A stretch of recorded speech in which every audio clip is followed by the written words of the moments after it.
Amplifier हमारे पास है आज 2 चैनल।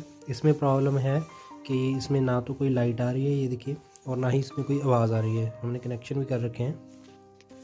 प्रॉब्लम बिल्कुल छोटी सी है, वही मैं आपको दिखाने वाला हूँ। जिनका ये एम्पलीफायर है उनको मैंने बोला भी था कि पहले आप फ्यूज़ चेक करो। उन्होंने फ्यूज़ निकाला और चेक किया, वो बोले कि बिल्कुल सही है। लेकिन जब मैंने इसे खोला, देखने में तो ये बिल्कुल सही लग रहा है, ये देखिए। लेकिन जब इसे बिल्कुल ध्यान से देखें तो हल्का सा बीच में कटा हुआ है, शायद वीडियो में आपको नज़र ना आए।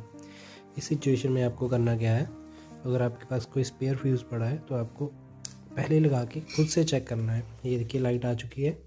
फ्यूज़ बिल्कुल हल्का सा कटा था, बिल्कुल ध्यान से देखने से हमें पता चलता है।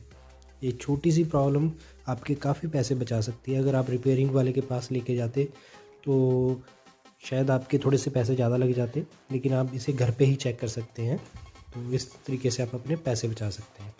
ऐसी वीडियोस देखने के लिए चैनल को सब्सक्राइब कर दें। Thank you.